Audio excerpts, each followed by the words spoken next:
Three equal weights of mass 2 kg each are hanging on a string passing over a fixed pulley as shown. What is the tension in the string connecting weight B and C? तो B और C से जो जुड़ा हुआ है उसका हमें tension निकालना है। देखिए हम जानते हैं यहाँ लगेगा 2 kg का 2G, यहाँ पर भी नीचे लगेगा 2G, यहाँ पर भी लगेगा 2G।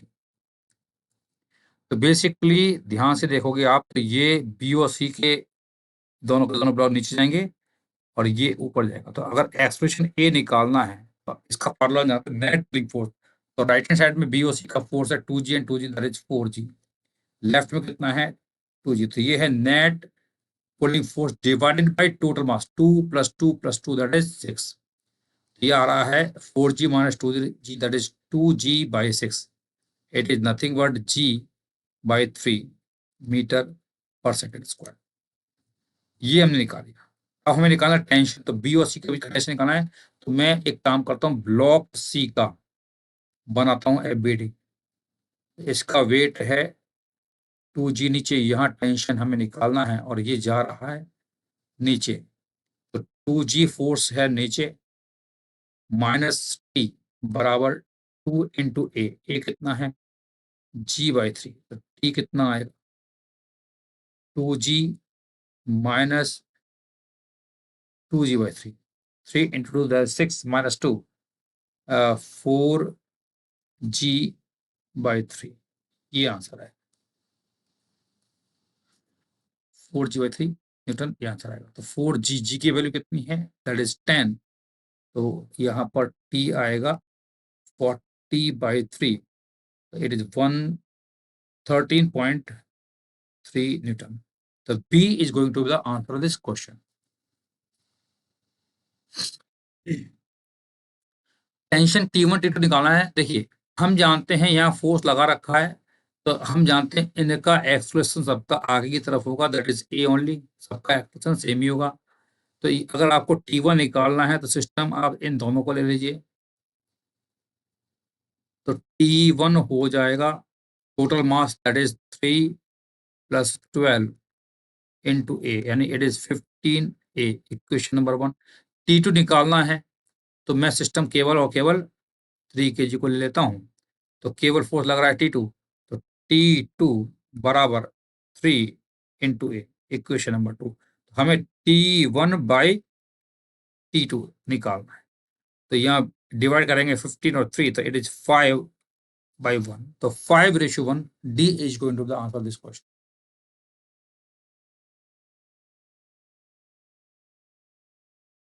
Two blocks of mass 6 kg and 4 kg are connected by a rope of mass 2 kg are resting on a frictionless floor as shown in the following figure. If a constant force of 16 Newton is applied, देखो 16 Newton लगाएंगे तो ये पूरा system आगे बढ़ेगा। इसको हम पूरे को एक सिस्टम मान लेते हैं। इस पर नेट फोर्स हम जानते हैं F है। तो एक्सप्रेशन निकालना चाहते हो तो A बराबर होगा net force that is 60 divided by total मास। तो 4 + 2 + 6 4 + 2 + 6। तो 6 + 4 that is 10। It is 60 divided by 12 it is 5 metre per second square. अब हमें निकालना है टेंशन एट पॉइंट ए। तो टेंशन निकालना है पॉइंट ए पर। तो मैं सिस्टम को लेता हूं इस पूरी रस्सी को और पीछे वाले ब्लॉक, इसको सिस्टम मान लेते हैं। तो अगर मैंने इस ब्लॉक को और इस रस्सी को सिस्टम मान लिया है, ये पॉइंट हमारा ए है। तो यहाँ पर टेंशन मान लो TA है और इसका मास है 4 kg और इसका मास है 2 kg। तो टेंशन TA हो जाएगा मास 4 + 2 that is 6 × A। It is 30 Newton. तो पहला ऑप्शन है 30 न्यूटन। तो अब ABCD में देखोगे तो केवल इसमें ही 30 न्यूटन है और कहीं है भी नहीं। तो B आंसर हो जाएगा। बाकी पॉइंट भी निकाल सकते हो। अगर मुझे पॉइंट B का टेंशन निकालना है तो मैं सिस्टम को यहाँ से B से तोड़ दूंगा, 2 टुकड़े हो जाएंगे। तो लेफ्ट वाले पार्ट को अगर मैं सिस्टम मान लेता हूँ, इस वाले पार्ट को सिस्टम अगर मैं मानता हूँ तो इसका अगर हम FBD बनाते हैं तो यहाँ 4 kg ब्लॉक है और ये आधी रस्सी है। तो इसका मास 4 kg और आधी रस्सी का मास 1 kg और यहाँ पे टेंशन है टीबी। टेंशन टीबी कितना आएगा? टीबी है हमारे पास 4 + 1 that is 5 × 5 it is 25 Newton. तो ये ऑप्शन भी वेरीफाई हो गया। अब सी पे निकालना है तो सिस्टम को हम क्या करेंगे, यहां से तोड़ देंगे तो 2 टुकड़े हो जाएंगे। तो केबल और केबल आप 4 kg जो है उसको सिस्टम मानेंगे। तो यहाँ टेंशन मान लेते हैं टीसी। तो टीसी बराबर मास है 4, एक्सप्रेशन कितना है 5, तो ये है 20 न्यूटन। तो बी इसका आंसर हो जाएगा।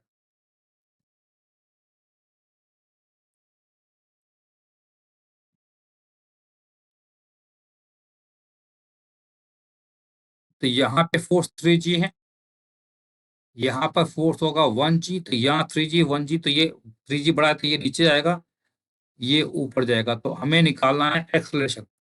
एक्सलेशन होता है नेट पुलिंग फोर्स। तो 3G माइनस 1G, ये तो pulling force divided total mass. तो यहाँ कितना आएगा 1 + 6 + 3।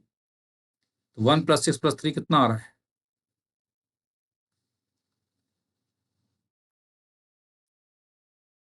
हाँ, इट इज 10। ऊपर कितना आ रहा है 3 - 1 that is 2G divided by 10 और G की वैल्यू भी 10 है। तो answer is 2 metre per second square.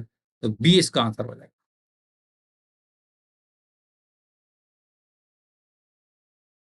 Ratio weight of a man in stationary lift. देखिए अगर एक लिफ्ट है और ये रुकी हुई है तो इसका जो वेट आएगा, वेट होगा, यानी वेट मतलब यहाँ पे इसका वेट कितना होगा mg नीचे लगेगा और नॉर्मल ऊपर लगेगा। तो n1 in this case normal n1 जो होगा वो mg के बराबर होगा। ये इक्वेशन 1। और एक बार बोल रहा है इट इज मूविंग डाउनवर्ड। तो अगर लिफ्ट नीचे जा रही है तो उसका वेट निकालेंगे वेइंग मशीन का। तो अगर ये नीचे जा रहा है with some acceleration let's say a, तो इसके फ्रेम में जाएंगे तो सूडो फोर्स लगेगा ऊपर। कितना लगेगा m × a और नीचे है mg और ये है n2। तो हम बात करें इन frame of reference of lift. Lift के फ्रेम में गए हैं तो लिफ्ट के फ्रेम में यहाँ पर एक सूडो फोर्स जरूर लगेगा। तो अब इस पर और लिफ्ट के फ्रेम में हमें एक ऐसा दिखाई देगा, रेस्ट पर दिखाई देगा। तो ऊपर फोर्स है n2 और ऊपर है ma और नीचे कितना है mg। तो n2 की वैल्यू आएगी mg minus ma।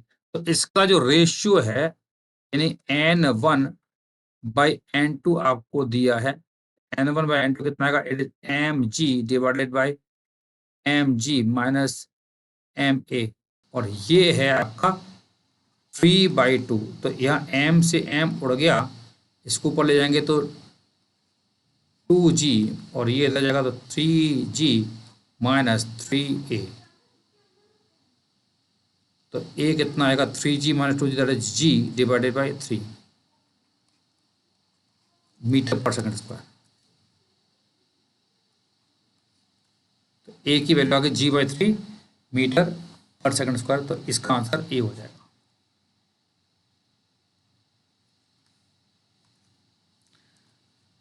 The force exerted by the person on the floor of the lifter is more than the weight of the person। देखिए हम जानते हैं कि अगर फोर्स एक्सर्टेड जो है ज़्यादा है एज कम्पेयर टू वेट, तो ये कब होता है? जब ये लिफ्ट ऊपर जा रही है, इसके पास अपवर्ड डायरेक्शन में एक्सलेशन हो। भाई अगर ऊपर एक्सलेशन होगा तभी हम जानते हैं कि यहाँ पे जो नॉर्मल आएगा वो n बराबर होता है mg+a। क्यों होगा? क्योंकि इसका हम एफ बनाएंगे तो इसका mg तो नीचे लगेगा और एक्सलेशन ऊपर था। तो इन frame of reference of lift एक सूडो फोर्स भी हम लगाएंगे नीचे की तरफ। देखो ये ऊपर था, सूडो फोर्स लगेगा नीचे है। तो n mg+a आएगा। तो ये n जो है mg से ज़्यादा है। लिखा ये कब होगा? जब एक्सप्रेशन ऊपर होगा। तो going up and slowing down. अगर ये लिफ्ट ऊपर जा रही है going up and slowing down, expression इस केस में क्या होगा? नीचे होगा। वेलोसिटी ऊपर होगा, एक्सेलरेशन नीचे होगा। दूसरे केस में गोइंग अप तो वेलोसिटी ऊपर है, and speeding up, speed up मतलब एक्सेलरेशन भी सेम डायरेक्शन होगा। तो यानी कि आपका बी ऑप्शन पॉसिबल है। गोइंग डाउन तो नीचे जा रहा है वेलोसिटी से, और स्लोइंग डाउन तो यानी एक्सेलरेशन विल बी अपोजिट, तो ए वी ऊपर होगा, तो ये भी आंसर पॉसिबल है। गोइंग डाउन यानी वेलोसिटी नीचे है and speeding up, going down and speeding up, ये तो कोई मतलब भी नहीं हुआ, स्पीडिंग डाउन होना चाहिए, शुड बी स्पीडिंग डाउन। तो इस केस में ए नीचे आएगा, तो ये ऑप्शन भी पॉसिबल नहीं है। तो B and C only possible answer आएगा। तो आंसर इसका बी एंड सी यानी आंसर होगा B.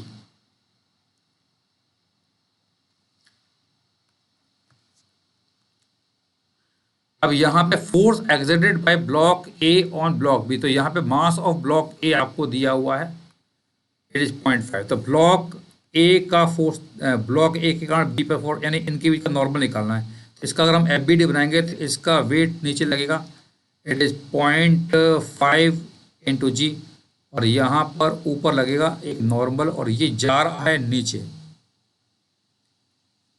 2 metre per second square से। तो इस पर आप सीधा सीधा न्यूटन लॉ लगाएंगे, तो नीचे फोर्स है 0.5 इंटू जी की वैल्यू है 10 माइनस एन बराबर मास कितना है 0.5 इंटू एक्सलेशन कितना है 2, तो ये आएगा 5 और ये एन, और ये 5 इंटू 0.5 इंटू दैट इज 1। तो यहाँ से सॉल्व करोगे तो एन की वैल्यू आएगी, इट इज 4 न्यूटन।